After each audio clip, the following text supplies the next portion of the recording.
and found that Fuku was indeed there, serving bowls of ramen to Shiroku, herself, and Sanson? The fact that Sanson was about to eat food was not the only weird thing. Sanson herself wasn't in her normal colors. Her outer slime was white, and her inner slime was purple. It was an odd look, to say the least. "Oh, Sheena," Fuku said after taking notice of her. "Are you hungry? I made a lot of ramen, so please just wait a second, and I'll get you some." "Okay, thanks," Sheena said, as she went to sit down, right next to Sanson. The scientist finally found a way for Sanson to taste food, Shiroku explained, seeing how confused Sheena was. "They made this new chemical for her that makes her outside parts white and not melt things, and the purple insides can melt and taste things." "How does that work?" Sheena asked, very confused as to how slime could taste things. Shiroku shrugged. Fuku finally came back, with another bowl of ramen. "Here you go, Sheena." "Thank you." Sheena eagerly took the bowl, and all four of them sat down to eat. Immediately, Sanson took the bowl and dumped the contents into her mouth all at once. Everyone watched as the ramen melted inside of her. And then she immediately turned into a puddle. "EAP!" Fuku shouted out in a panic. "Did I just kill Sanson? Did I do something wrong? I didn't put poison in there, did I? Could poison hurt Sanson? Was it the garlic? Did I kill Sanson with too much garlic?" Sanson's head reformed from the puddle, with a big dopey grin. "Susu. Good. Food is a mashing." "Calm down, Fuku, it was a happy melt, not a bad melt," Shiroku assured her, as she started eating her food.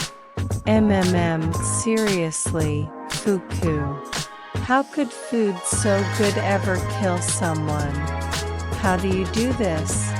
Sheena asked, on the verge of tears while eating her own food. "Whenever I try to make food, it always ends up being awful. It's not fair.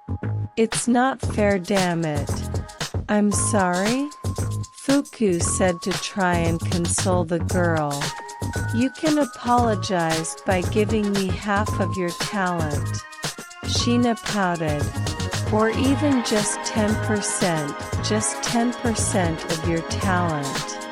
Cooking, sewing, writing, drawing, archery.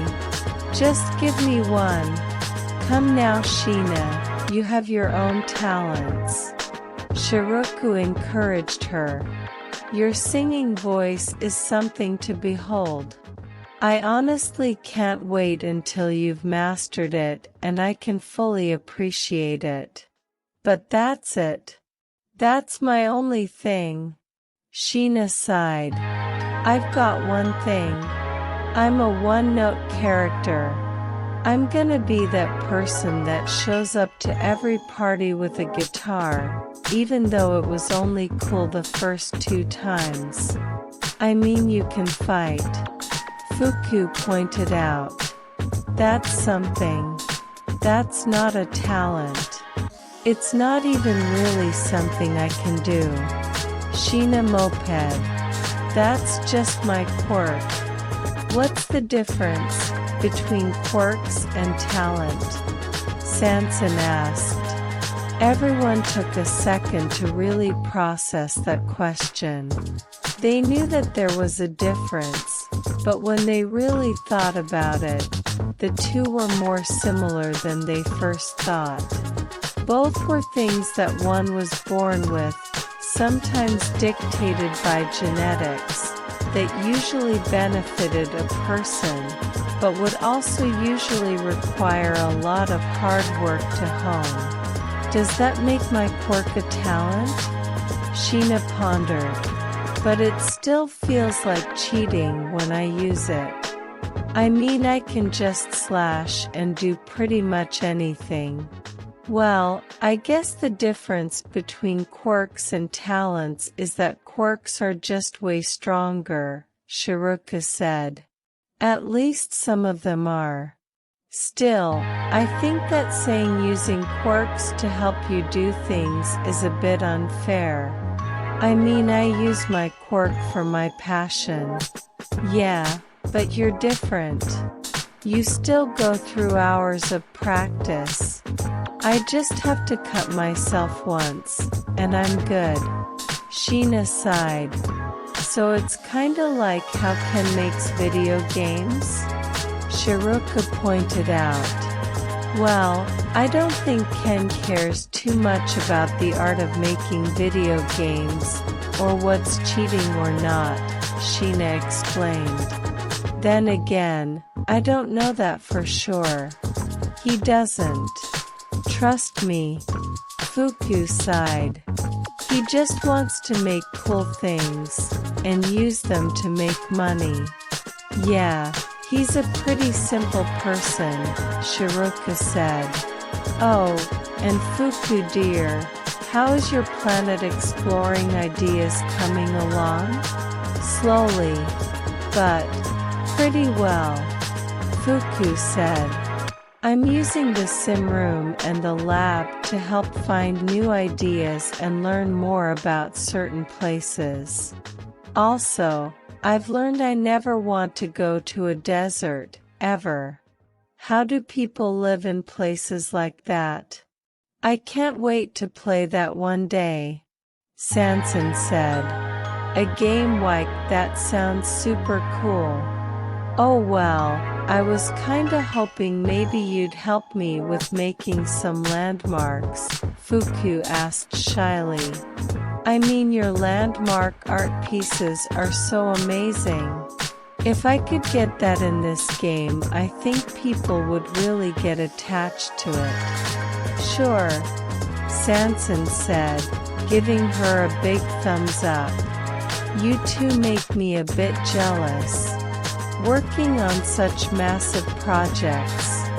Shiruka sighed. It makes my own work seem small. But clothes are way more important than video games, Fuku said. It hurt her pride as an otaku to say that, but she had to admit the truth. Whenever you see someone, the first thing you look at is probably their clothes. Nice clothes can help you during a date, or getting a job. And everyone loves hero costumes. Yeah, you're right, Shiruka said, perking up. I can't believe I forgot how important my work is for a minute. I'm ashamed of myself. Thank you for reminding me of that, Fuku. I believe you deserve a head pat for that. Mercy! Have mercy! I'm eating! Fuku cried out.